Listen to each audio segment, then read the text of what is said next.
Hanya dengan Rp20.000 per bulan, Anda telah turut berpartisipasi dalam menyebarkan dakwah bersama Tarbiyah Sunnah. Barakallahu fikum. Assalamualaikum warahmatullahi wabarakatuh. Innal hamdalillah nahmaduhu wa nasta'inuhu wa nastaghfiruh wa na'udzu billahi min shururi anfusina wa min sayyiati a'malina. Man yahdihillahu fala mudilla lahu wa man yudlil fala hadiya lahu. Asyhadu an la ilaha illallah wahdahu la syarika lah wa asyhadu anna Muhammadan abduhu wa rasuluh. Qala Allah Ta'ala fi kitabihil karim, ya ayyuhallazina amanu taqullaha haqqa tuqatih wa la tamutunna illa wa antum muslimun, amma ba'd. Saudaraku seiman, pada pagi hari ini kita akan membahas tentang perangai-perangai jahiliyah. Saya ambil dari kitab Masail Al-Jahiliyah, yang kitab tersebut ditulis oleh Syekh Muhammad bin Abdul Wahab At-Tamimi, kemudian disyarah oleh Syekh Saleh Al-Fauzan. Namun tentu tidak akan mungkin kita akan bahas semuanya ya, karena ada sekitar yaitu 128 masalah jahiliyah, perangai-perangai jahiliyah. Namun kita akan pilih perangai-perangai jahiliyah yang paling penting, yang hendaknya kita waspada darinya. Sebelumnya kita akan membahas apa itu jahiliyah. Apa yang dimaksud dengan jahiliyah, saudaraku? Syekh Saleh Fauzan berkata, amal jahiliyah fal muradu bihan nisbah ilal jahl. Adapun jahiliyah maksudnya adalah nisbat kepada jahil, itu bodoh. Jahiliyah dari kata jahil, artinya apa? Bodoh. Wal jahlu adamul ilmi, di mana jahil itu kebalikan dari ilmu. Seseorang disebut jahil kalau dia tidak berilmu. Wal jahiliyatu hiya allati laisa fiha rasulun wa laisa fiha kitabun. Dan jahiliyah adalah itu semua yang tidak sesuai dengan ajaran Rasul. Demikian pula tidak sesuai dengan kitabullah dan sunnah Rasulullah sallallahu alaihi wasallam. Ya.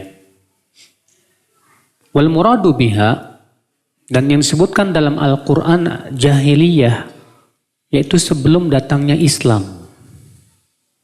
Allah berfirman dalam surat Al-Ahzab ayat 33. Wala tabarrajna tabarrujal jahiliyatil ula. Janganlah kalian wanita tabarruj dengan tabarruj kaum jahiliyah yang pertama. Di sini Allah melarang para wanita untuk tabarruj dengan tabarruj jahiliyah yang pertama. Maksudnya apa? Yaitu sebelum Rasulullah SAW diangkat menjadi Nabi dan Rasul. Ya. Berarti kata-kata jahiliyah Pak, apabila dimutlakkan adalah untuk masa sebelum Islam. Adapun setelah Islam maka tidak boleh disebut jahiliyah. Adapun setelah Islam tidak boleh disebut apa? Jahiliyah. Makanya perkataan sebagian ikhwan mengatakan saya dulu waktu masih jahiliyah. Waduh, ini maksudnya apa ini? Ya. Maksudnya sebelum hijrah Ustadz, waktu dulu masih ya gitulah suka maksiat dan yang lainnya. Kita katakan, akhi, selama kamu sudah seorang muslim tidak boleh dimutlakan sebagai masa jahiliyah. Disebut masa jahiliyah itu artinya ketika kamu dulu sebelum muslim, sebelum masuk Islam. Adapun setelah kamu seorang muslim, maka tidak disebut jahiliyah. Ya. Nah sekarang mungkin tidak muslim jatuh kepada perangai-perangai jahiliyah. Mungkin. Tapi ketika seorang muslim jatuh kepada perangai-perangai jahiliyah, tidak boleh mengatakan dia berada di masa jahiliyah. Nggak boleh. Tapi kita katakan dulu saya masih jatuh kepada perangai jahiliyah. Dan tidak boleh kita katakan dulu waktu saya masih masa jahiliyah. Beda Pak. Antara masa jahiliyah dengan masih jatuh kepada perangai jahiliyah.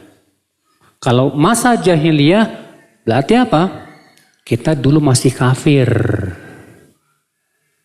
Kalau jatuh kepada perangai jahiliyah artinya kita sebagai muslim tapi kita jatuh kepada perangai apa? Jahiliyah. Ya. Pahami ini berbeda. Makanya orang yang memutlakkan bahwa zaman ini kembali ke zaman jahiliyah, ini orang berarti sudah mengkafirkan kaum muslimin. Ya. Ini kita ini sudah sekarang kembali di masa jahiliyah. Waduh, bahaya nih Pak kata-kata ini Pak.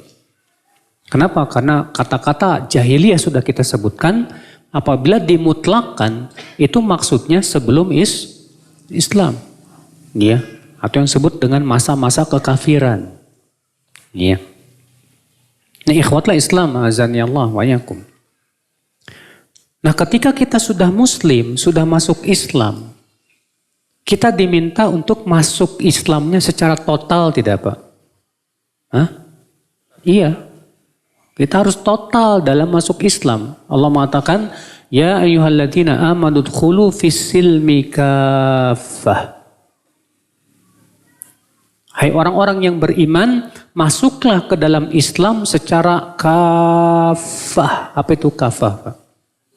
Total. Jangan sebagian-sebagian gitu Pak. Karena ada sebagian orang masuk Islam tapi nggak total, nggak kafah. Saya masuk Islamnya dalam masalah ini aja, yang ininya nanti aja dulu. Kita katakan kamu belum kafah.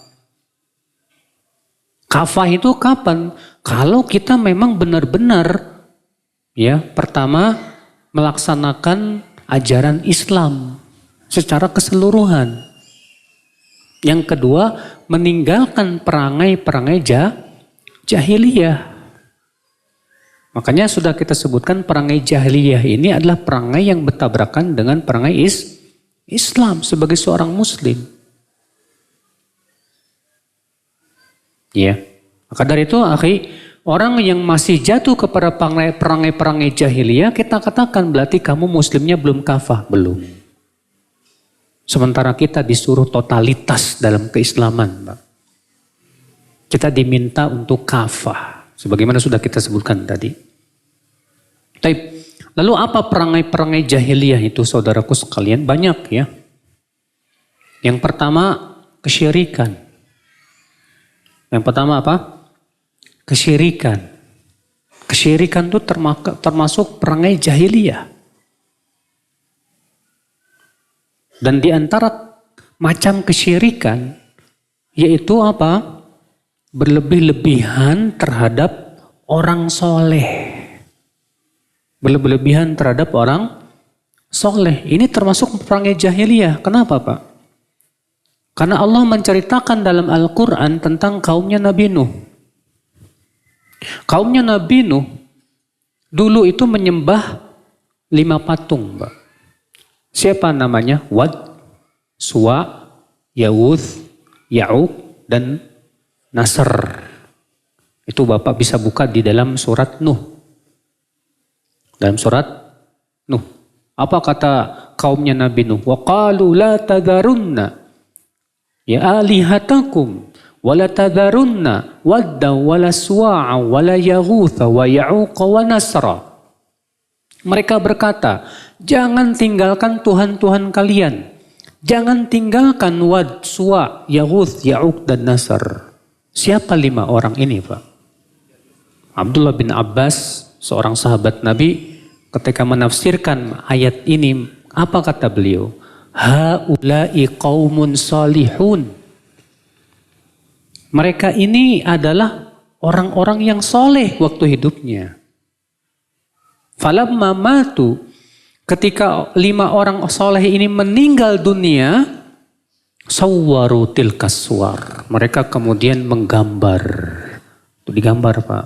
Buat disembah belum disembah tuh, Pak. Tapi untuk apa? Sebagai motivasi ibadah saja. Kemudian lama-lama membuat patungnya. Disembah belum. Memang demikian yang namanya syaitan ya. Menjerumuskan manusia kepada kesyirikan itu sedikit-sedikit, Pak. Enggak sekaligus gitu. Ketika kemudian ya generasi yang pertama ini hilang, sudah meninggal semua, datang generasi yang baru. Kemudian syaitan berkata, dahulu orang tua kalian menyembah ini. Terjadilah penyembahan kepada patung-patung itu. Wad, Suwa, Yaghuth, Ya'uq, dan Nasr.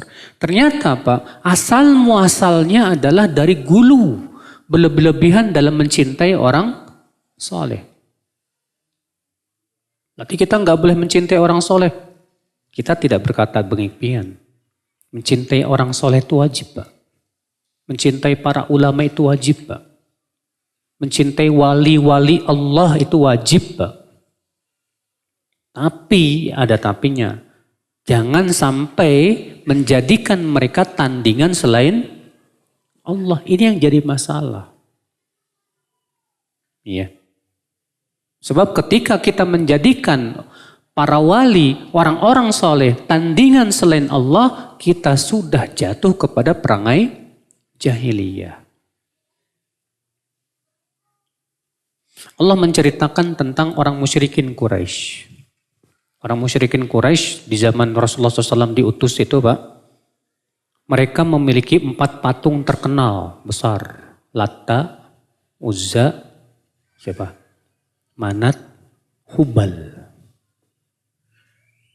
Siapa Latta? Ibnu Abbas mengatakan Latta ini dari kata Latta yaluttu ala allatna, yaitu membuat sawik. Ya. Di mana dia dulu orang soleh. Dia amalan solehnya apa, Pak? Menjamu para jemaah haji yang datang, Pak. Ya, semua jemaah haji dia memberikan makanan berupa sawik itu. Dari kata latta yaluttu sawiqan. Ketika orang ini meninggal dunia, dibangunlah di atas kuburannya patung. Dinamai apa? Latta, Allat. Iya. Orang-orang musyrikin Quraisy ketika ditanya siapa yang menciptakan langit dan bumi, mereka jawab siapa? Allah.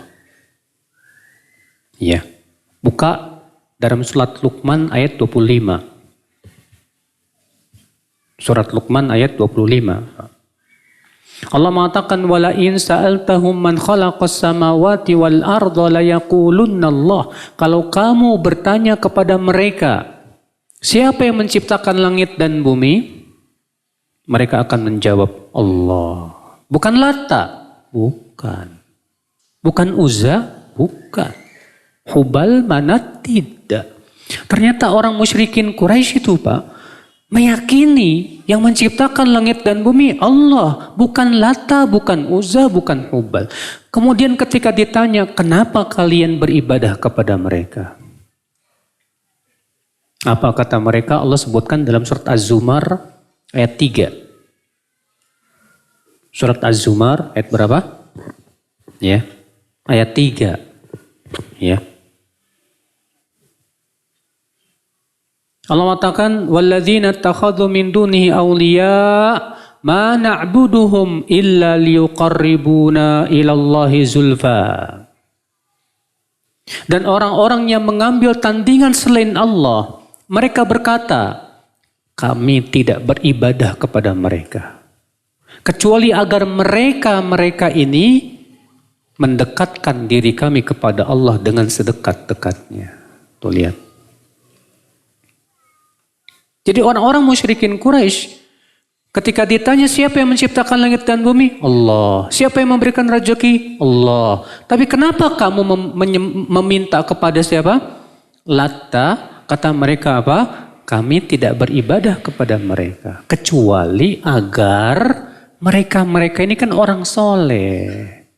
Agar mereka mendekatkan kami kepada Allah. Akhirnya apa yang terjadi? Orang-orang musyrikin Quraisy ini Pak bertawakal kepada Latta. Berdoa kepada Latta. Meminta syafaat di sisi Allah. Maka Allah membantah keyakinan mereka. Allah mengatakan, Qul lillahi syafa'atu jami'a. Katakan, syafaat itu hanya milik Allah saja.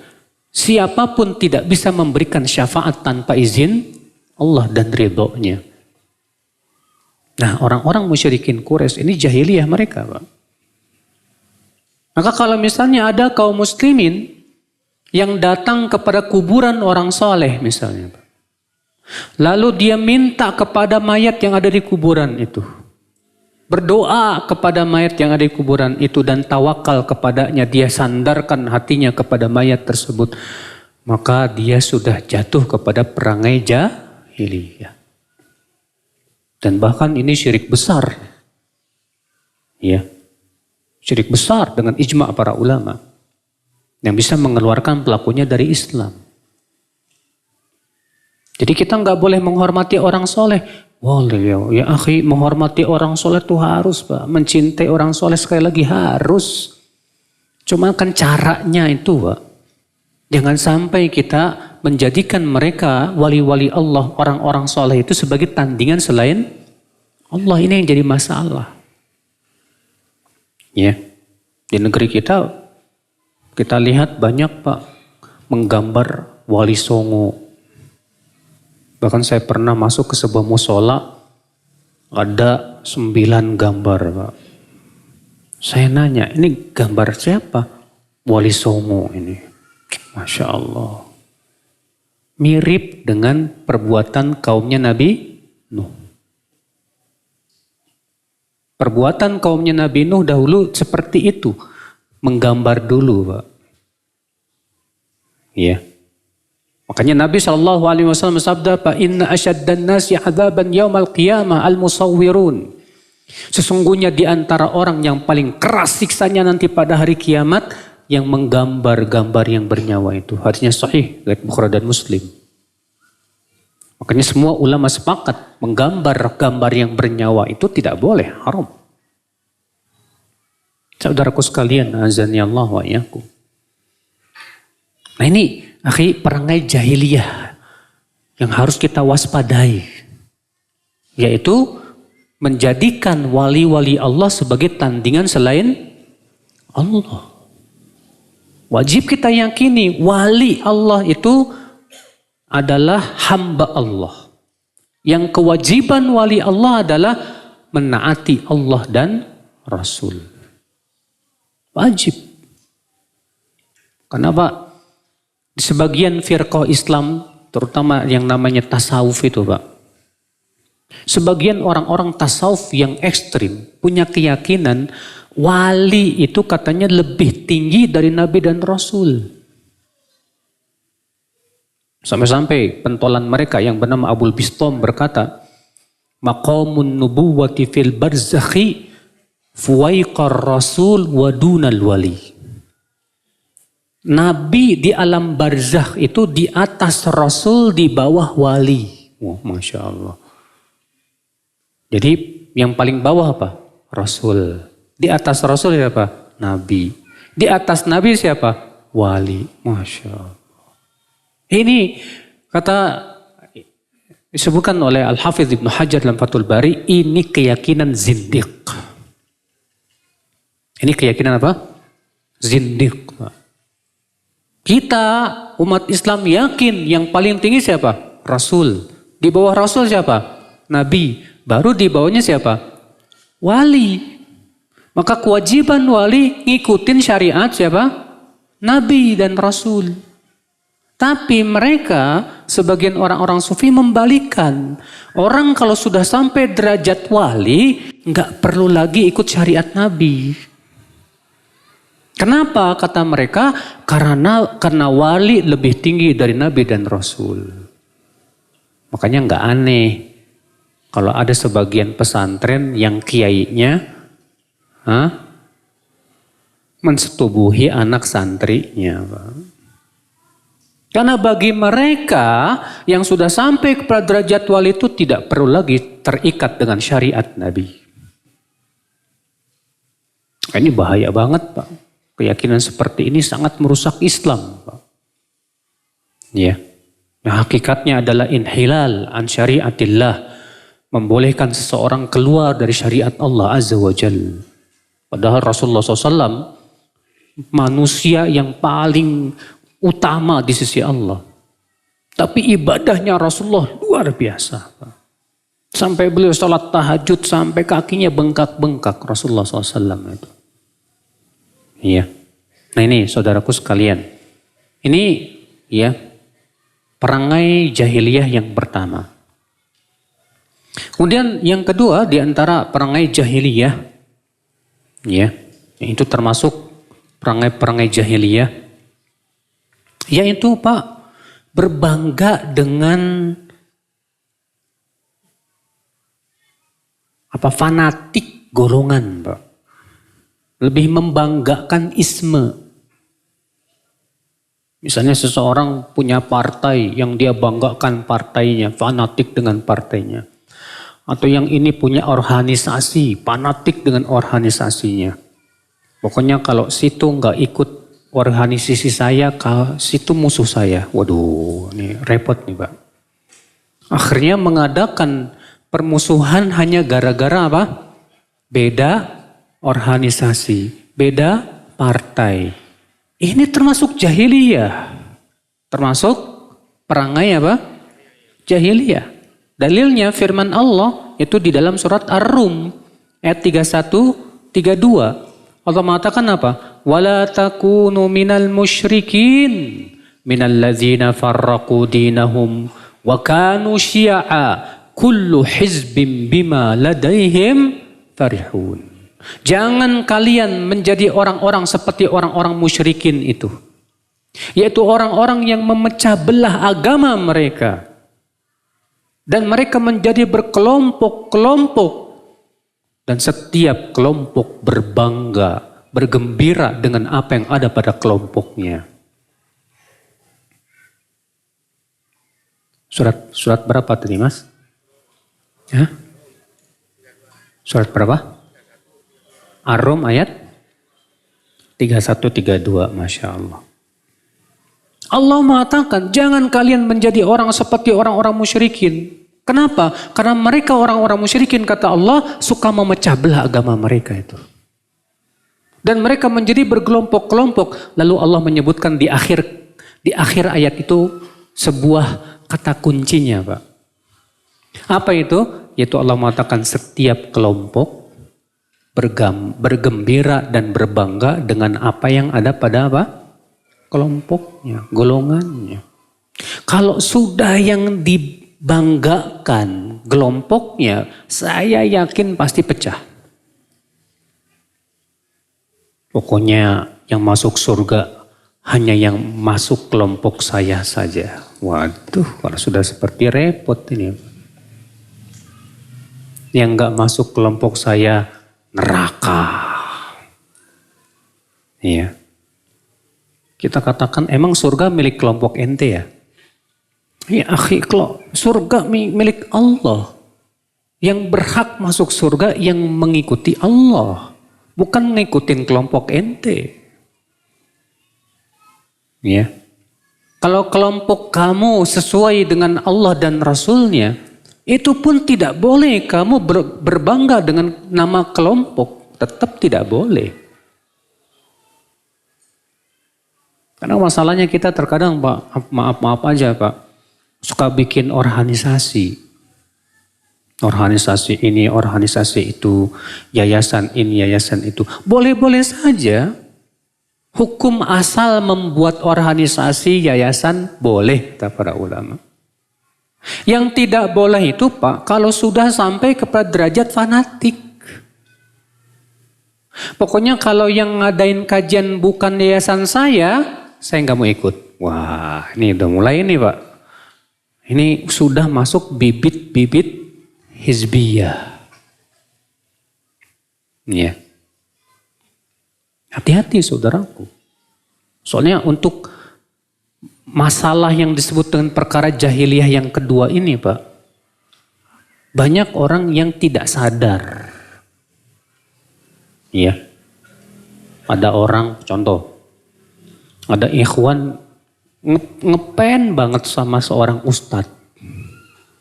Wah, saya ngefan banget sama Ustadz Fulan. Saking ngefannya, semua ucapan Ustadz diterima, ditelan bulet-bulet. Tidak peduli sesuai dengan Al-Quran dan hadis atau tidak. Gak peduli. Akhirnya apa yang terjadi? Ucapan Ustadz itu seakan-akan wahyu dari langit. Bayangkan. Lalu kemudian dia mengadakan permusuhan dan loyalitas di atas ucapan Ustadz tersebut. Siapa yang ikut ucapan Ustadz saya, teman. Siapa yang gak mau ikut, musuh. Kalau sudah seperti ini Pak, sudah masuk dalam perangai jahiliyah. Hati-hati Pak. Ya, makanya siapapun kita yang bikin perkumpulan, yayasan, organisasi, jangan sampai masuk dalam perangai apa? Jahiliyah. Iya. Silakan saja antum mau bikin yayasan apa, yayasan ini, organisasi ini. Kata para ulama al-aslu ya fil asya yang pada asalnya yang berhubungan dengan masalah dunia, hukumnya apa? Mubah, nggak apa-apa. Cuman jangan sampai kemudian jatuh kepada sikap jahiliyah tadi, saudaraku. Ingat, patokan kita apa? Al-Quran, hadis Nabi yang sahih, sesuai dengan pemahaman siapa? Para sahabat. Ini yang selalu kita jadikan acuan, Pak. Acuan kita jelas, wahyu dari Allah Azza wa Jal, Al-Quran, hadis. Bukan nama kelompok kita, bukan. Hati-hati ini, ya ini ya, masalah jahiliyah yang kedua nih Pak. Dan ternyata banyak di antara kita yang masih jatuh kepada ini Pak. Ya, perangai jahiliyah seperti ini. Ya. Perangai jahiliyah yang ketiga. Kata beliau, ya, mukhalafatu waliyil amri wa adamul inqiyad lahu fadilah wasam'a wa ta'a lahu dhullun wa mahanah. Di antara perangai jahiliyah menganggap bahwa menaati pemimpin, ya, ulil amri, katanya itu kehinaan. Jadi mereka memandang, ya, menyelisihi pemimpin ulil amri itulah keutamaan. Akhirnya apa? Mereka tidak mau mendengar ulil amri, Pak. Pemimpin. Saudaraku sekalian, dalam Islam, Pak, yang diajarkan oleh Rasulullah SAW, wajib kita mendengar dan taat kepada pemimpin kita, Pak. Walaupun dia berbuat zolim sekalipun. Tapi ingat tentunya, ketaatan kita kepada pemimpin diikat dengan di atas yang ma'ruf. Adapun kalau pemimpin itu menyuruh kepada maksiat, maka tidak boleh kita taat. Rasulullah bersabda, la ta'ata li makhlukin fi maksiatil khaliq. Tidak boleh taat kepada makhluk untuk memaksiati siapa? Al-Khaliq. Ya, nggak boleh taat. Tapi bukan berarti kita memberontak, nggak boleh. Makanya Rasulullah SAW dalam hadis-hadis yang sahih, ya, menyuruh kita sabar menghadapi pemimpin yang zolim. Apa kata Nabi SAW? Man ra'a min amrihi syai'an yakrahuhu falyasbir. Siapa yang melihat dari penguasanya yang dia tidak suka, sabarlah. Imam Muslim juga meriwayatkan, apa kata Rasulullah SAW? Innaha satakunu atharah. Nanti akan muncul pemimpin yang atharah. Siapa atharah itu, Pak? Kata Imam Nawawi, yang lebih mengutamakan dirinya daripada rakyatnya. Jadi pemimpin ini egois. Yang dia pikirkan cuma hak dirinya, tapi nggak mau mikirkan apa? Hak rakyatnya. Apa kata Rasulullah SAW setelah menyebutkan akan adanya pemimpin seperti ini? Fasbiru, sabarlah. Sampai kapan hai Rasulullah kita sabar? Kata Rasulullah, fasbiru hatta talqauni ala haud. Sabarlah sampai berjumpa denganku di telaga haud. Kadang kan ada sebagian orang ngomong gini, kesabaran kan ada batasnya Ustadz. Ya. Kesabaran ada batasnya, sampai kapan kita akan sabar terus, kata mereka. Saya pernah tuh Pak, ketika saya ngadain tablik akbar yang judulnya tentang wajibnya menaati ulil amri dan sabar terhadap kezaliman mereka. Setelah selesai kajian, sesi tanya jawab, ada seorang preman rambutnya panjang banyak tatonya Pak. Wah, marah dia. Dia bilang, sampai kapan kita sabar? Yang namanya sabar kan ada batasnya. Masya Allah. Lalu saya bawakan hadis ini. Jawabannya ada dalam hadis ini. Nabi mengatakan, fasbiru, sabarlah. Sampai kapan? Hatta talqauni ala haud. Sampai berjumpa denganku di telaga haud. Masya Allah. Kamu mau nggak berjumpa dengan Rasulullah di telaga haud? Kalau kamu mau berjumpa dengan Rasulullah di telaga haud, sabarlah.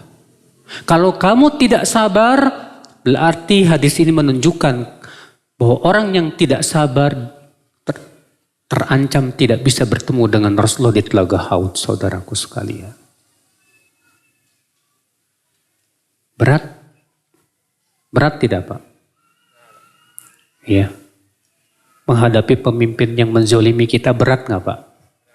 Berat banget Pak. Apalagi yang berhubungan dengan perut. Ya kan? Iya. Makanya Nabi SAW bersabda apa? Satakunu ba'di a'immah yahtaduna bi ghairi hadi wa yastannuna bi ghairi sunnati. Dalam Sahih Muslim juga. Akan ada setelahku penguasa-penguasa, pemimpin-pemimpin yang mengambil petunjuk selain petunjukku dan mengambil sunnah selain sunnahku. Lihat. Wasayaqumu fihim rijal, dan akan ada pada mereka penguasa-penguasa qulubuhum qulubu syayatin fi jusmanil ins, yang hatinya hati setan di badan manusia. Berarti ini pemimpin jahat ini Pak. Kenapa? Hatinya hati setan, badannya manusia. Masya Allah. Lihat, Nabi menyipati pemimpin ini pertama apa? Tidak mengambil petunjuk Nabi sebagai petunjuk. Dan tidak mengambil sunnah Nabi sebagai sunnah. Kalau tidak mengambil sunnah Nabi sebagai sunnah, petunjuk Nabi sebagai petunjuk, petunjuk siapa yang diambil Pak? Pasti petunjuk buatan manusia. Pasti itu. Lalu Nabi tidak sampai situ. Nabi mengatakan, dan akan ada pemimpin-pemimpin yang hatinya hati setan, badannya manusia. Kemudian Nabi ditanya oleh seorang sahabat. Apa kata sahabat ini? Madza ta'muruna ya Rasulullah? Apa yang kau perintahkan kepada kami hai Rasulullah ketika kami mendapatkan pemimpin yang seperti ini? Apa kata Rasulullah? Isma' wa ati' wa in duriba dhahruk wa ukhidha maluk.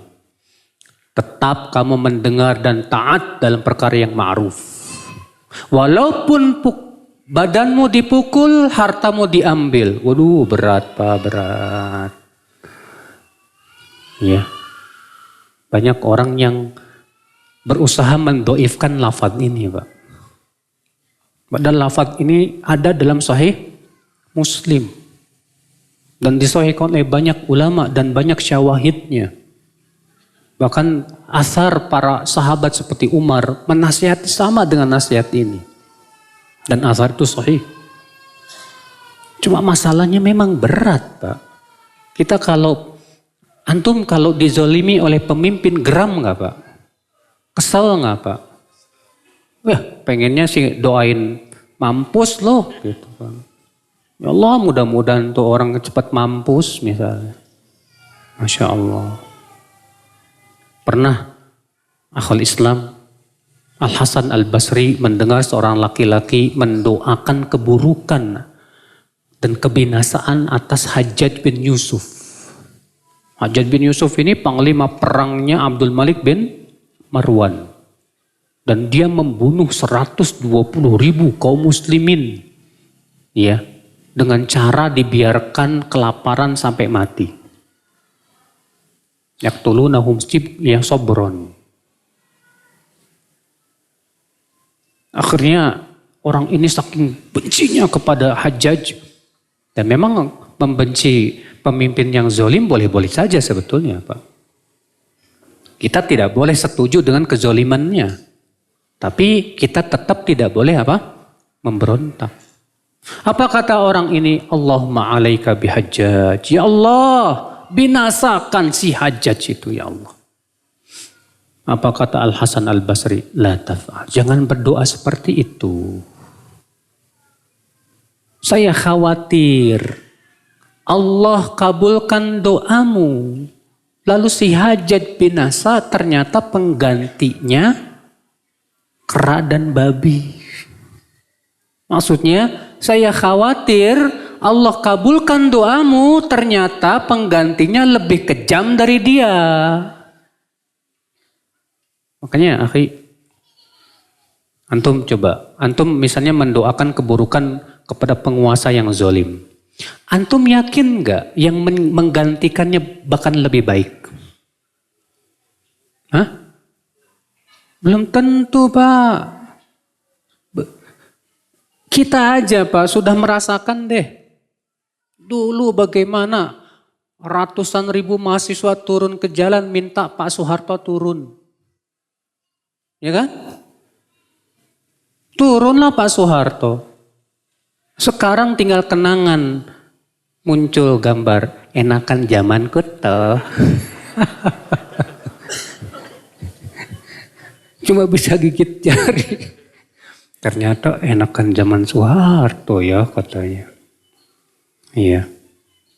Kenapa Pak? Ini harusnya kita ambil pelajaran gitu loh Pak. Cuma masalahnya kita ini nggak ngambil pelajaran. Gak mau ngambil pelajaran kita ya. Kita pengen punya pemimpin kayak Umar bin Khattab. Tapi kita rakyatnya nggak kayak rakyat Umar bin Khattab gimana? Makanya Abdul Malik bin Marwan berceramah di hadapan rakyatnya. Apa kata Abdul Malik bin Marwan? Ansifuni ya ma'syar ra'iyah. Hai rakyatku, bersikap adil kalian kepadaku. Turiduna minni sirata Abi Bakrin wa Umar. Kalian ingin aku sebagai pemimpin seperti Abu Bakar dan Umar. Tapi kalian sebagai rakyat tidak seperti rakyat Abu Bakar dan Umar. Jadi menghayal Pak, pengen punya pemimpin kayak Umar, sementara kita rakyatnya jauh. Makanya akhul Islam yang tugas kita sekarang itu memperbaiki rakyat dulu Pak. Perbaiki supaya mereka beriman, bertakwa, beramal soleh. Kalau rakyatnya semua sudah beriman, bertakwa, beramal soleh, pasti Allah berikan pemimpin yang sama. Karena kata para ulama, fakama takununa yuwalla alaikum. Sebagaimana kalian berada pada sebuah keadaan, demikianlah keadaan pemimpin kalian. Pemimpin itu cerminnya rakyat. Kalau rakyatnya garong, ya pemimpinnya juga garong. Kalau rakyatnya ya tukang korupsi, ya pemimpinnya juga nggak jauh-jauh, Pak. Kita berharap ya punya pemimpin yang bebas korupsi. Sementara rakyat sampai tingkat RT korupsi, gimana coba? Gak mungkin, akhi. Nah di sini, akhi, ya. Jadi ya termasuk perangai jahiliyah, saudaraku. Termasuk perangai apa? Jahiliyah, yaitu memberontak kepada pemimpin yang sah. Selama seorang muslim, kita tidak boleh memberontak. Tapi doakan kebaikan, Pak. Doakan kebaikan. Apa manfaatnya antum mendoakan kebinasaan? Memang betul kita punya keyakinan mendoakan orang yang zolim dengan kecelakaan boleh-boleh saja. Tapi bukankah lebih baik kalau kita mendoakan kebaikan buat ya mereka, terutama para pemimpin?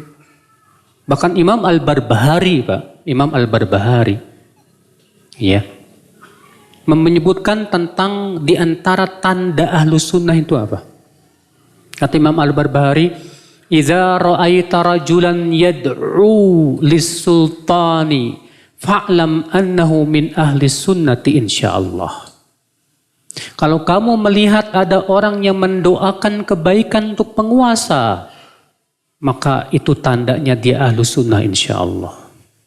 Wa idza ra'aita rajulan yad'u 'ala sultan, dan kalau kamu melihat ada orang yang mendoakan kecelakaan kepada penguasa, fa'lam annahu min ahlil bid'ah fahdhar minhum, maka itu tandanya dia termasuk ahli bid'ah, maka waspadalah darinya.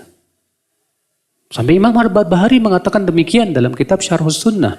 Siapapun yang pernah belajar kitab tersebut, dia akan dapatkan perkataan Imam Barbahari tersebut, saudaraku sekalian. Ya memang, sabar itu berat, Pak, berat. Tapi hasilnya, Pak, lebih manis dari madu, Pak. Kita ini alhamdulillah masih diberikan pemimpin tidak seperti Hajjaj. Sudah kita sebutkan tadi, Hajjaj bin Yusuf membunuh 120.000 kaum muslimin dan ulama-ulamanya dengan cara dibiarkan mereka kelaparan sampai mati. Kita juga alhamdulillah punya pemimpin tidak seperti Khalifah Ma'mun di zaman Imam Ahmad, Pak. Khalifah Ma'mun itu punya keyakinan bahwa Al-Quran itu makhluk. Dan memaksa keyakinan ini harus diterima oleh semua rakyatnya. Siapa yang tidak terima diambil, disiksa atau dibunuh. Termasuk yang ditangkap Imam Ahmad bin Hambal. Imam Ahmad bin Hambal ditangkap, disiksa beliau, dipaksa mengatakan Al-Quran apa? Makhluk. Tapi Imam Ahmad sabar. Setelah 2 tahun disiksa, beliau pun kemudian dibebaskan. Maka kemudian berkumpullah para fuqaha Baghdad. Lalu mereka mengatakan kita harus memberontak. Pemimpin kita sudah keterlaluan ini. Akidahnya kufur. Apa kata Imam Ahmad? La tanzi'unna yadan min ta'ah. Padahal Imam Ahmad sudah disiksa 2 tahun, Pak. Tapi Imam Ahmad tidak berbicara dengan emosi. Imam Ahmad sangat ittiba dengan sunnah. Apa kata beliau? Jangan kalian cabut ketaatan kalian. La tasyukku asal muslimin. Jangan memecah belah persatuan kaum muslimin. Jangan kalian kucurkan darah-darah kaum muslimin disebabkan oleh kalian. Maka beliau membawakan athar yang sangat banyak. Sehingga akhirnya para fuqaha Baghdad pun puas dengan hujah-hujah Imam Ahmad. Mereka pun memilih sabar. Dan ternyata, Pak, kesabaran memberikan sesuatu yang manis. Tak lama kemudian, ya, setelah Khalifah Ma'mun meninggal, diganti Mu'tasim Billah, diganti Al-Wathiq Billah. Ini tiga khalifah ini memang semua memusuhi sunnah semua, Pak. Tak lama kemudian naiklah al-mutawakkil 'ala Allah. Zaman al-mutawakkil 'ala Allah, maka beliau sebaliknya, Pak, mengagungkan para ulama sunnah dan menangkapi para ulama Mu'tazilah tersebut ahlul bid'ah. Maka sunnah pun menjadi menang. Jadi sabar. Innallaha ma'as sabirin. Allah bersama orang yang sabar. Kalau kita nggak sabar, ya akhi. Nah ini, kalau kita nggak sabar, kita jatuh kepada perangai jahiliyah. Iya. Nah, ini masalahnya berat, Pak. Ya. Kita ini di masalah perut dikit demo. Wah. Masalah dikit demo. Ya, akhi, demo bukan dari Islam sama sekali. Ya. Perangai jahiliyah selanjutnya, saudaraku sekalian. Inna dinahum mabniun ala usulin a'zamiha at-taqlid. Bahwa agama jahiliyah itu, Pak, dibangun di atas beberapa pokok. Pokok mereka yang paling besar yaitu taklid buta. Apa sih taklid itu, Pak? Taklid itu ikut-ikutan tanpa mengetahui hujahnya, keterangannya, dalilnya. Ya. Terutama taklid kepada siapa, Pak? Nenek moyang. Dalilnya dalam Al-Quran banyak sekali. Ya. Di antaranya Allah berfirman dalam surat Az-Zukhruf ayat 23. Allah mengatakan wa kadzalika ma arsalna min qablika fi qaryatin min nadhirin illa qala mutrafuha inna wajadna aba'ana ala ummah wa inna ala atharihim muqtadun. Demikianlah, tidak ada seorang rasul pun kami utus sebelummu, ya, kecuali para pembesar kaumnya berkata, kami mendapatkan bapak-bapak kami, nenek-nenek moyang kami di atas sebuah keyakinan. Dan kami lebih mengikuti jejak kaki nenek moyang kami. Itu dia. Allah mengatakan tidak ada seorang rasul pun yang diutus kepada kaumnya, kecuali kaumnya selalu menolak dakwah rasul dengan alasan apa? Itu dia, Pak. Kami mendapatkan nenek moyang kami di atas keyakinan. Kami lebih mengikuti nenek moyang kami. Masya Allah. Akhirnya, Pak, nenek moyang seakan-akan lebih tinggi dari Allah dan Rasul. Dalil yang lainnya, Allah berfirman, ya, dalam surat Luqman ayat 21. Wa idza qila lahum ittabi'u ma anzalallah qalu bal nattabi'u ma wajadna 'alaihi aba'ana awalau kana syaitanu yad'uhum ila 'adzabis sa'ir. Apabila dikatakan kepada mereka ikuti apa yang Allah turunkan, mereka berkata, kami lebih mengikuti apa yang kami temukan dari nenek moyang kami. Masya Allah. Ya. Lihat, Pak. Jadi termasuk perangai jahiliyah lebih mendahulukan nenek moyang daripada mengikuti siapa? Allah dan Rasul. Dan terkadang kita, maaf aja ya, banyak masih di kalangan kaum muslimin di masyarakat kita lebih mendewakan, Pak, mengagungkan keyakinan nenek moyang. Ini karuhun. Nenek moyang kita itu lebih banyak makan garam. Ya. Jadi pokoknya ikut nenek moyang aja. Masya Allah. Ketika dikatakan yang sesuai syariat begini, dalilnya begini, enggak, pokoknya ikut nenek moyang. Mirip persis seperti yang dilakukan oleh ya kaumnya Rasulullah, ya kaum musyrikin Quraisy. Masya Allah, akhi.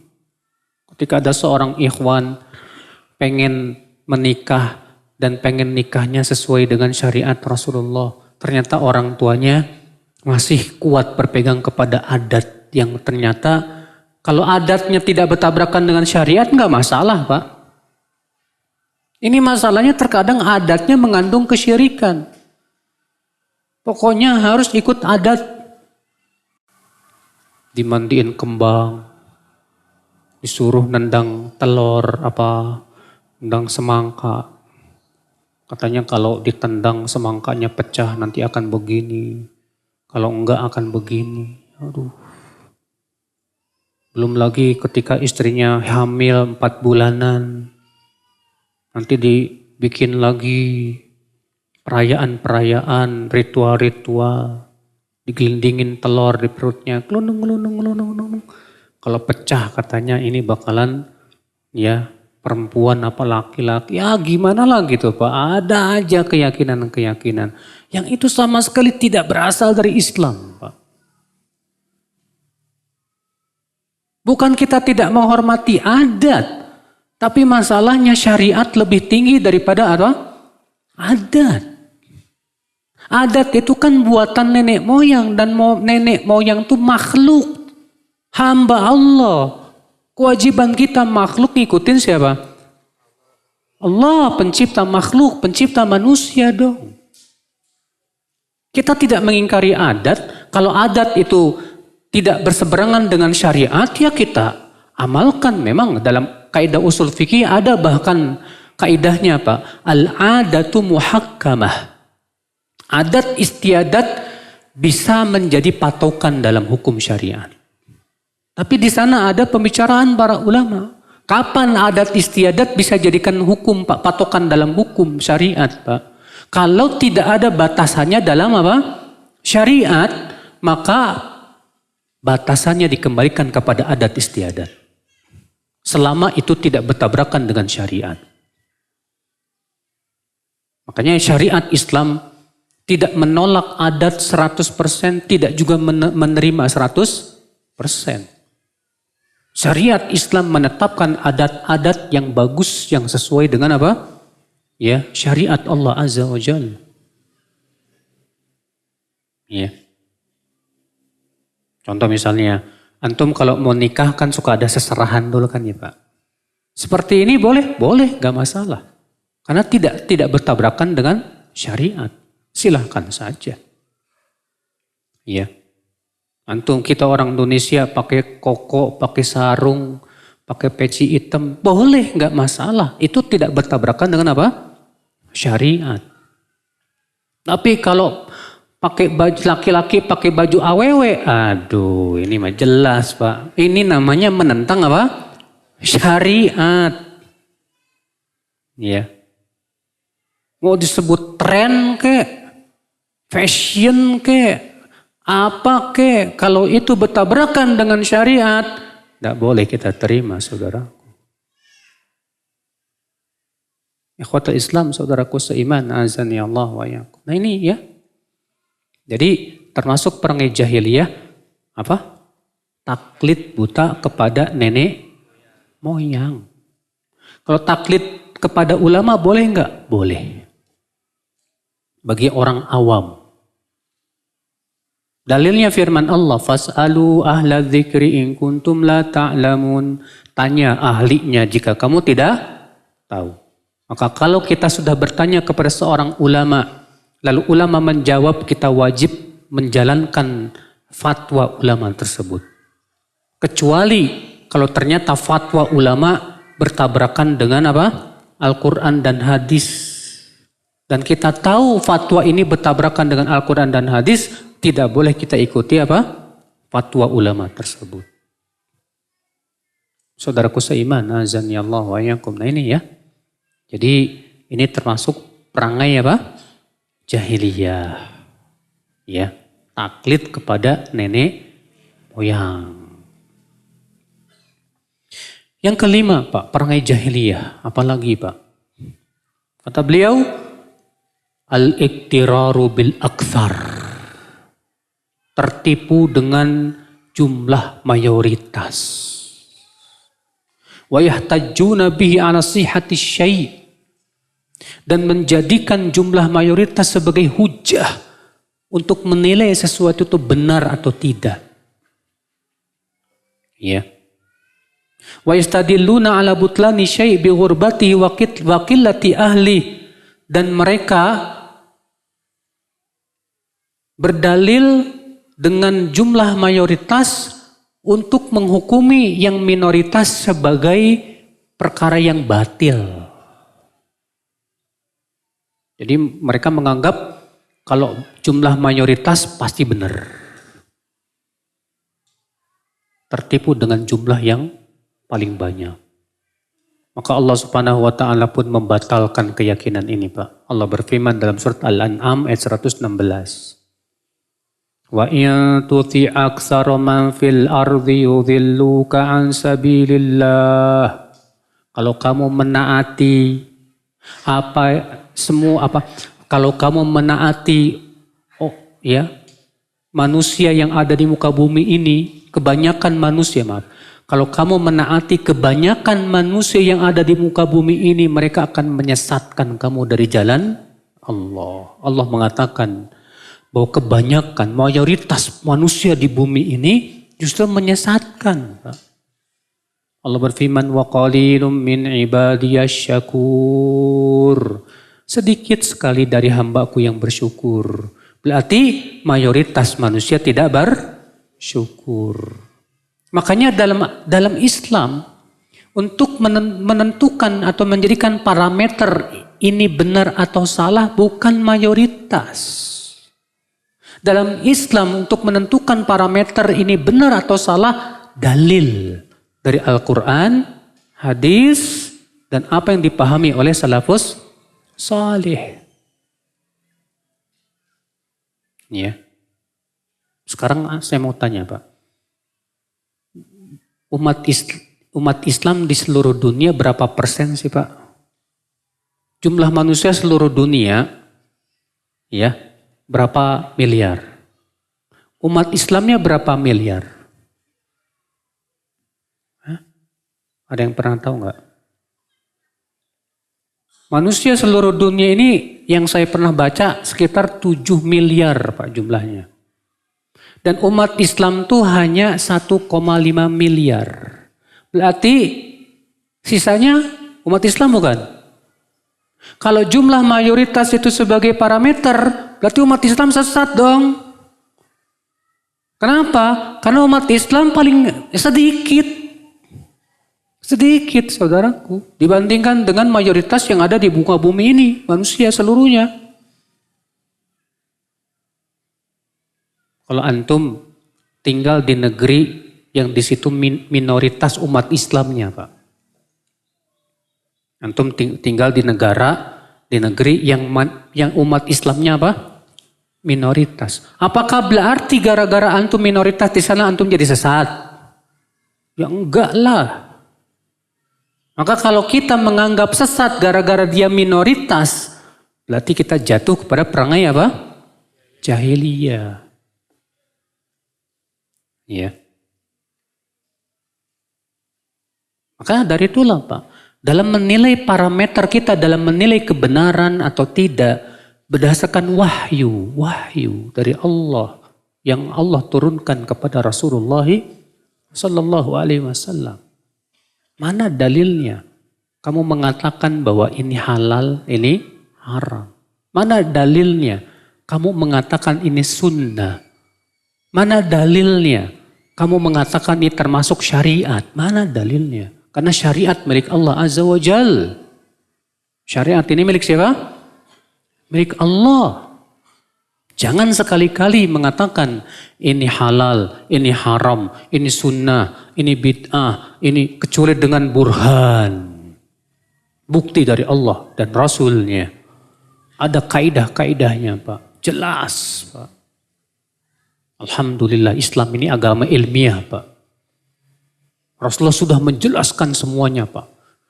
Ya, kata Abu Dzar, tidak tersisa semua yang memasukkan ke surga kecuali sudah dijelaskan oleh Rasulullah.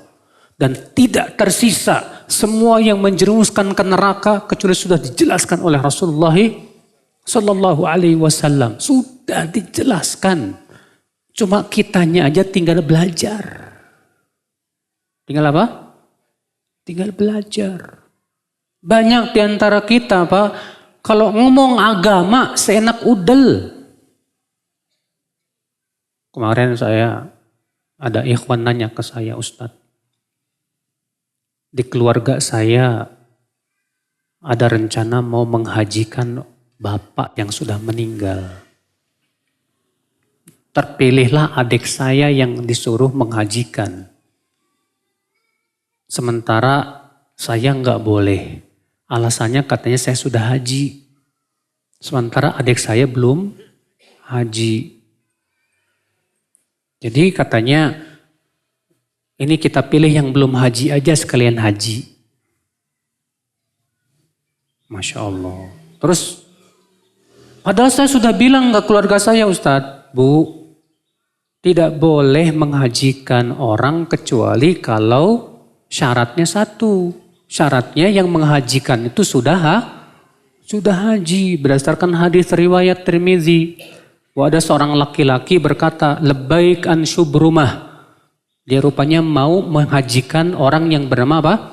Syubrumah. Kemudian Rasulullah bertanya, siapa Syubrumah itu?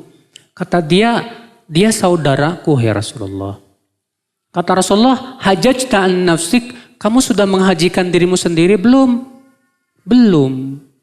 Apa kata Rasulullah? Hujja an nafsik, thumma hujja an Syubrumah. Hajikan dulu dirimu, baru kemudian hajikan siapa? Syubrumah. Apa kata keluarganya? Udahlah, sesuai dengan keyakinan masing-masing aja. Loh kok? Terus kamu hujahnya apa? Dalilnya apa? Ya dalil saya kalau kamu yang menghajikan nggak adil. Kamu kan udah haji, ini belum haji. Loh, dari Al-Quran dan hadis mana? Cuma sebatas akal. Ya, ketika teman saya berusaha menyampaikan, dia cerita, saya malah dimarah-marahin Ustaz. Pokoknya nggak bisa. Ya, kamu nggak boleh menghajikan. Loh, ini syaratnya berdasarkan ayat, berdasarkan hadis. Jelas, para ulama pun menjelaskan dalam kitab-kitab fikih mereka. Syarat orang yang boleh menghajikan adalah dia sudah apa? Haji. Tetap kokoh Pak, nggak bisa. Kan susah Pak. Inilah perangai jahiliyah. Ya, lebih mendahulukan akal daripada apa? Dalil. Baik, sebetulnya banyak Pak ya, perangai jahiliyah itu ada 128. Mudah-mudahan nanti ada ketemu lagi, bisa dilanjutkan. Ya. Kita buka tanya jawab.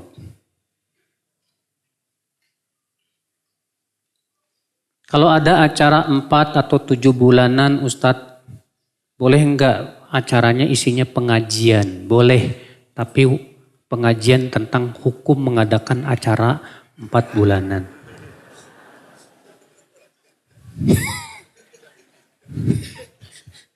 Iya, boleh, tapi minta ustadznya, Ustadz tolong jelaskan tentang hukum mengadakan acara 4 bulanan dengan dalil-dalilnya dari Al-Quran, hadis perkataan para ulama. Nah.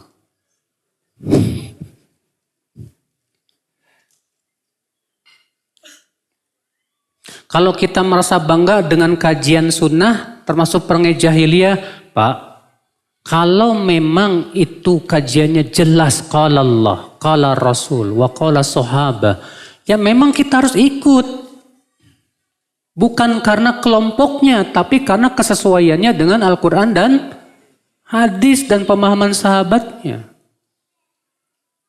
Kita tidak melihat, tadi sudah saya sebutkan Pak, yang termasuk perangai jahiliyah itu berbangga dengan ismenya, dengan nama yayasan, nama organisasi. Sementara kita, sudah kita sebutkan tadi ya, kalau antum tadi mendengarkan baik-baik, kalau memang patokan kita adalah Al-Quran, hadis, sesuai yang dipahami siapa? Para sahabat, para tabi'in, dan para siapapun yang sesuai dengan ini harus kita pegang. Harus kita pegang, Pak. Cuma masalahnya terkadang maaf, Pak. Ada masalah-masalah yang sudah sangat jelas dalilnya, Pak. Bahkan ada ijma para ulama itu. Ada masalah-masalah yang sifatnya ijtihadiyah. Apa itu ijtihadiyah? Masalah yang tidak ada nasnya. Nah, terkadang seorang ustadz merojihkan dalam masalah ijtihadiyah. Saya lebih memilih pendapat yang ini. Maka seorang ustadz harus mendidik murid-muridnya bahwa ini masalah ijtihadiyah yang kita harus berlapang dada dalam masalah itu. Adapun kemudian seorang ustadz mengatakan dalam masalah ijtihadiyah ya, siapa yang tidak ikut pendapat saya maka sesat. Tak dulu, Pak. Ini masalah ijtihadiyah masalahnya. Iya. Contoh masalah ijtihadiyah apa contohnya, Pak? Misalnya, hukum membaca Al-Fatihah di belakang imam dalam sholat jahriyah. Apakah dia mendengarkan saja ataukah dia tetap baca Al-Fatihah? Imam Syafi'i pendapatnya apa? Wajib baca Al-Fatihah. Dalilnya hadis, la sholata liman lam yaqra bi Fatihatil kitab. Tidak sah sholat bagi yang tidak baca Al-Fatihah. Kata Imam Syafi'i apa? Hadis ini umum, tidak membedakan imam maupun makmum dan tidak membedakan antara sholat jahriyah maupun sirriyah. Sehingga Imam Syafi'i berpendapat wajib makmum baca Al-Fatihah. Imam Abu Hanifah kebalikan.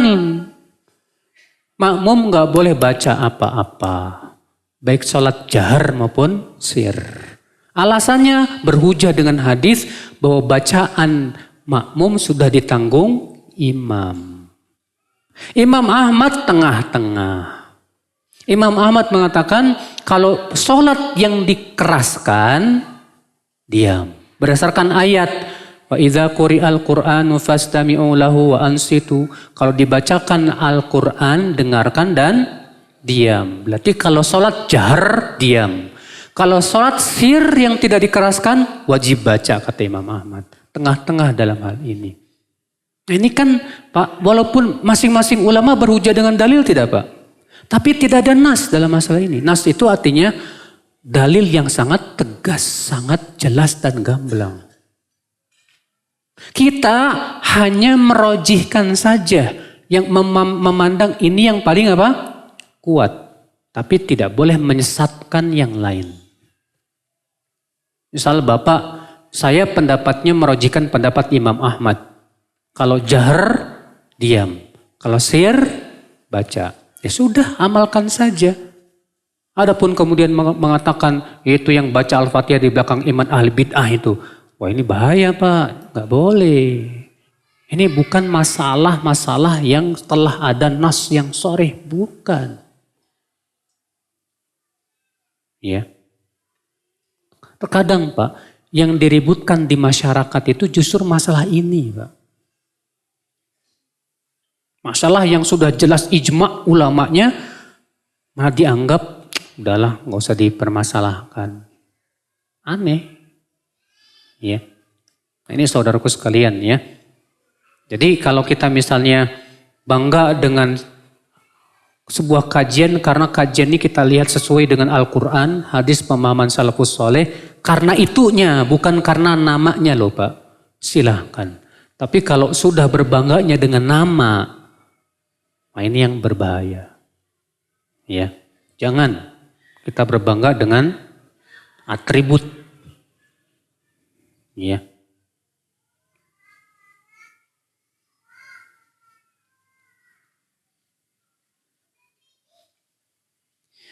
Jika imam ada kesalahan dalam pembacaan surat Al-Fatihah, apakah yang mengkoreksi hanya yang di belakang imam saja? Kalau yang di belakang imam kan yang paling dekat kemana? Ke imam. Kalau yang di belakang banget, kira-kira kedengeran nggak? Itu pertanyaannya. Antum paling belakang, di depan nggak ada yang apal. Antum di paling belakang, ngoreksi. Imam nggak dengar apa sih kata dia. Bingung. Makanya kan yang sunnah, yang di belakang imam ini para penghafal Al-Quran. Orang-orang yang banyak hafalan Qurannya. Supaya ketika imam salah, merekalah yang apa? Mengoreksinya. Cuman terkadang kenyataannya banyak para penghafal Quran, kalau sholat berjamaah terlambat terus. Adanya di belakang para penghafal Quran. Gimana ini? Ya, ini berbahaya. Bahayanya kenapa? Ya, Al-Quran nanti akan menjadi bumerang buat dia pada hari kiamat. Ya.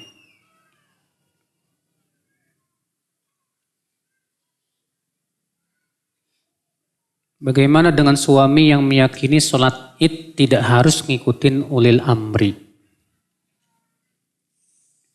Saudaraku, di zaman dahulu, ketika tidak ada internet, tidak ada telepon, tidak ada alat-alat komunikasi secanggih di zaman sekarang. Sekarang bagaimana caranya kalau di zaman dulu untuk tahu kapan di Saudi?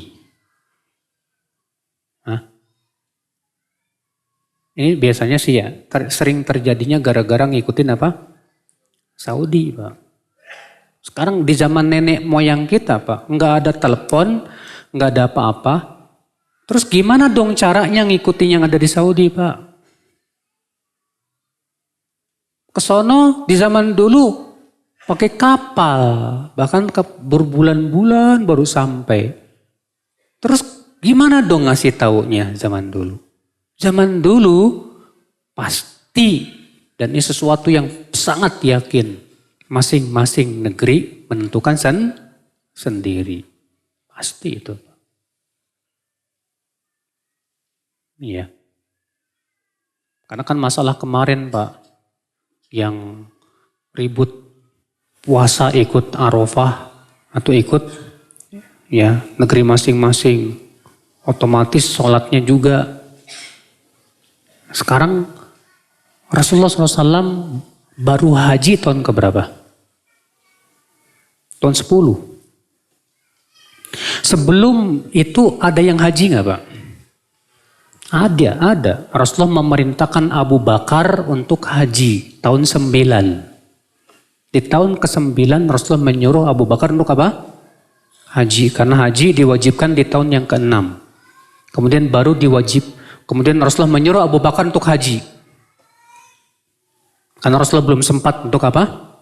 Haji. Nah ketika Abu Bakar haji tahun 9, ada enggak dalil yang mengatakan, coba lihat kapan Arafah. Padahal Madinah dan Mekah kan saat itu ya kita katakan enggak jauh-jauh amat gitu loh. Ya. Ada enggak dalilnya atau memerintahkan para sahabatnya nunggu Arafah dulu, nunggu berita dari Abu Bakar dulu. Kapan apa? Arafahnya. Enggak ada, Pak. Silakan. Saya tantang antum, cari dalam semua kitab sunnah, ada enggak dalil yang menyuruh Rasulullah SAW mengatakan ikuti Arafah. Enggak ada. Padahal di zaman Rasulullah SAW, Abu Bakar haji saat itu tahun 9. Rasulullah baru haji tahun keberapa? Ke-10. Ya. Demikian pula di zaman Ibnu Abbas pernah terjadi perbedaan matla. Di Madinah hari Sabtu, di Syam hari Jumat. Di Madinah hari Sabtu, di Syam hari apa? Padahal Madinah dengan Syam itu Pak, ya kalau zaman sekarang dekat ya. Ya sebulan perjalanan di zaman dahulu. Maka dari itu saya sih kalau memandang ya, cuma kemudian suami ikut Saudi misalnya, ibu ikut pemerintah, tentu masalah seperti ini jangan menjadi sumber perceraian. Ya, gara-gara itu cerai, pokoknya cerai, janganlah. Ya udah, jalani aja masing-masing sesuai dengan keyakinan, selesai. Ya. Boleh nggak saya mendoakan kejelekan terhadap tetangga yang zolim? Sudah saya katakan Pak, mendoakan kejelekan terhadap orang zolim secara hukum syariat boleh. Ya. Cuman masalahnya Pak, kalau kita mendoakan tetangga yang zolim dengan kebinasaan, dengan kita mendoakan hidayah kepada tetangga yang zolim, kira-kira manfaatnya yang lebih besar mana Pak? Tentu hidayah. Itu tetangga saya gangguin terus kurang ngajar itu. Ya Allah mudah-mudahan cepat mampus itu orang misalnya. Bener mampus. Antum aman dari dia. Tapi kalau antum, ya Allah berikan dia hidayah ya Allah. Ternyata dapat apa? Hidayah. Jadi tetangga terbaik antum, Masya Allah. Iya. 2 kali pahalanya. Makanya memang terkadang di sini ya, emosi ini terkadang menutupi akal Pak, dan hati. Ya.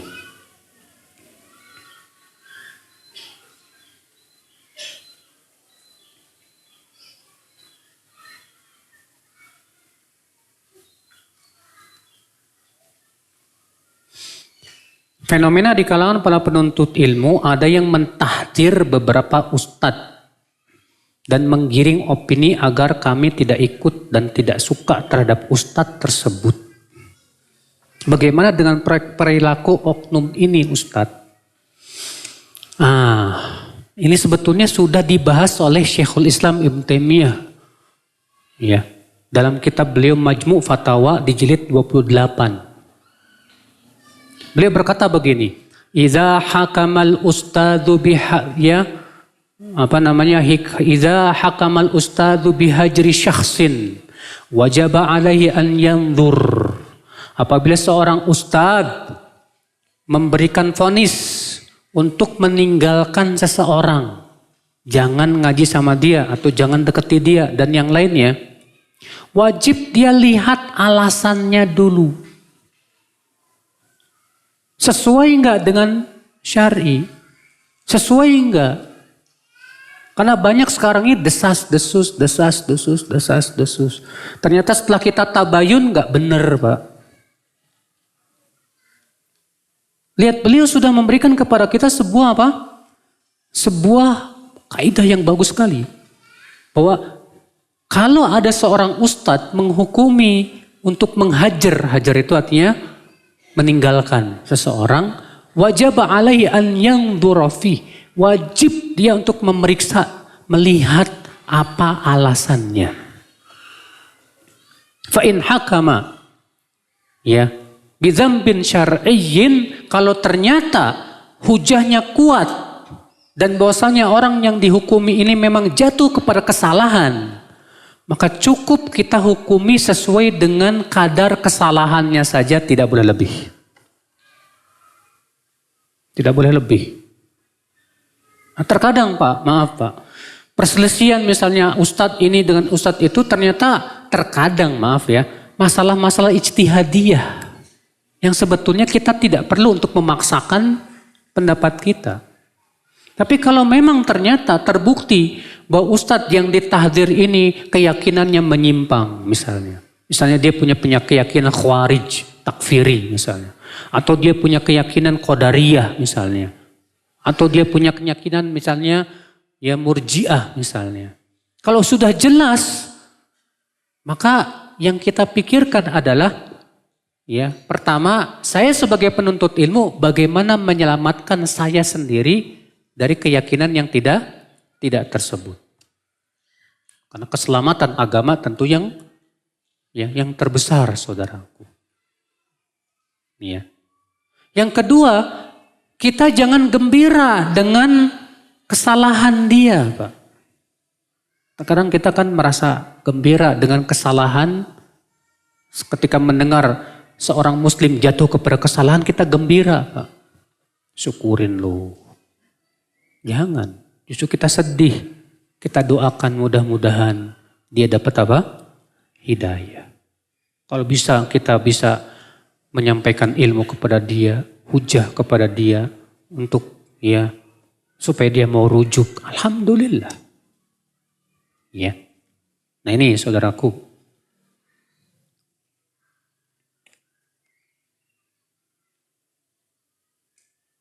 Kakak saya dikenal orang-orang sebagai orang pintar. Ustaz. Ini pintarnya sepintar ini enggak? Ya, orang-orang jenius. Dan banyak yang datang ke kakak saya. Apa yang harus saya lakukan Ustadz untuk menasihatinya? Antum punya kewajiban untuk menyelamatkan dia dari api neraka. Kasihan kalau ternyata dia harus masuk ke dalam api neraka gara-gara melakukan perdukunan itu. Dan mohon maaf, dukun jangan disebut orang pintar. Dukun jangan disebut orang apa? Pintar. Karena kalau dia pintar gak bakalan jadi dukun.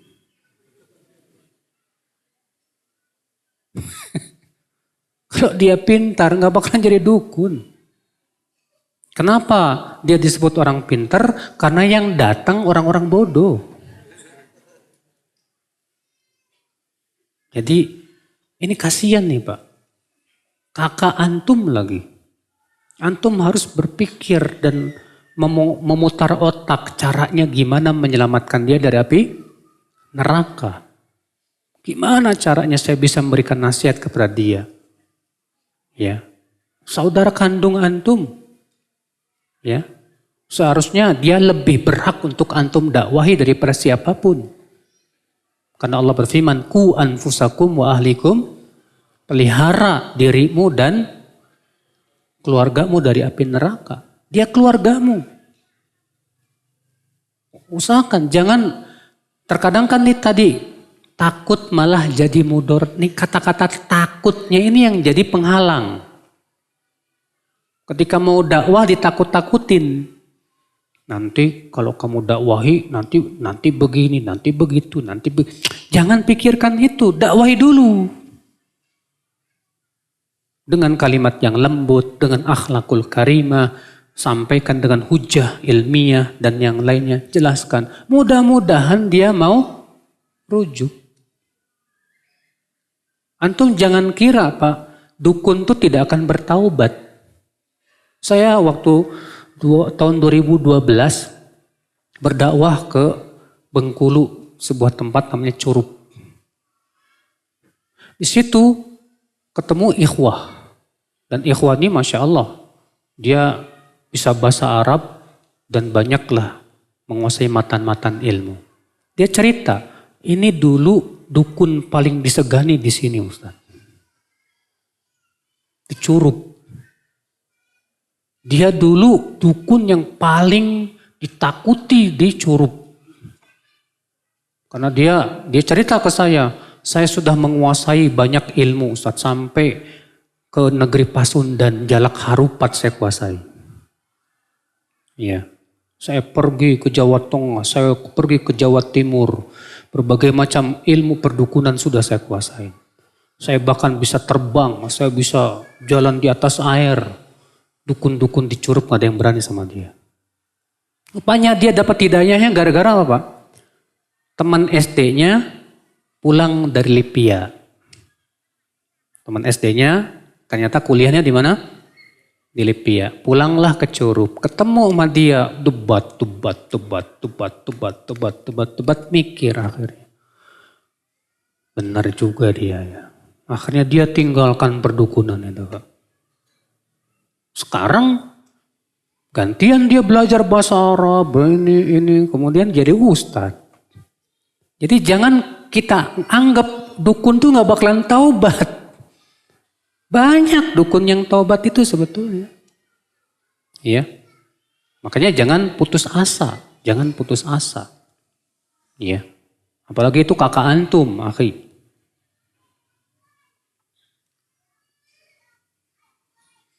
Bagaimana cara sabar dari mertua yang melakukan kesyirikan, Ustadz? Dan zalim sama menantu. Sabar itu ketika melihat menantu berbuat kesyirikan dengan cara menasihatinya. Sabar itu bukan identik dengan diem, udah sabar aja deh sabar. Salah, tapi kita berusaha menasihati, menjelaskan bahwa ini syirik. Tapi tentu dengan akhlak, ya dengan cara yang baik, kata-kata yang santun. Ya. Begitu. Jadi kalau kita diam saja, sabar aja deh, kasihan Pak. Masa dia antum biarkan masuk ke neraka, berbuat kesyirikan. Dakwahi dulu, supaya antum punya alasan di hari kiamat di hadapan Allah. Kita sudah, ya Allah, saya sudah nasihatin dia ya Allah. Tapi dia tidak mau mendengar nasihat saya. Iya. Akan ditanya nanti oleh Allah Pak, ya masalahnya.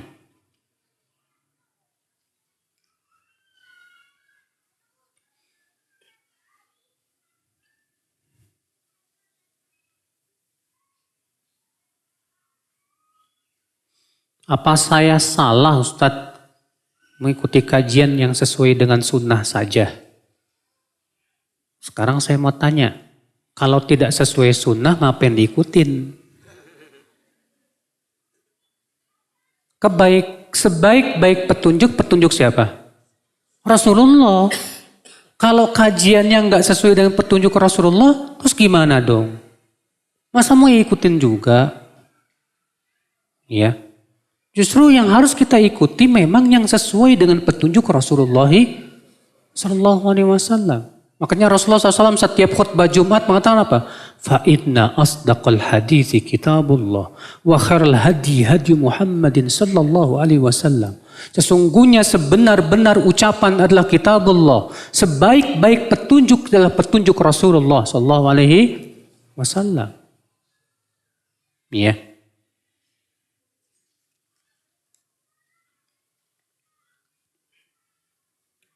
Apakah sabar terhadap pemimpin termasuk kepemimpinan suami Ustadz? Di mana istri harus sabar menghadapi kezaliman suami. Ya tentu dalam hal ini hukum syariat berbeda Pak. Para ulama mengatakan kalau suami zalim terus sama istri, istri punya hak untuk minta cerai. Dan boleh minta cerai karena suami yang suka berbuat zalim. Kenapa itu? Karena itu termasuk udzur yang syar'i kata para ulama. Gak masalah. Ya.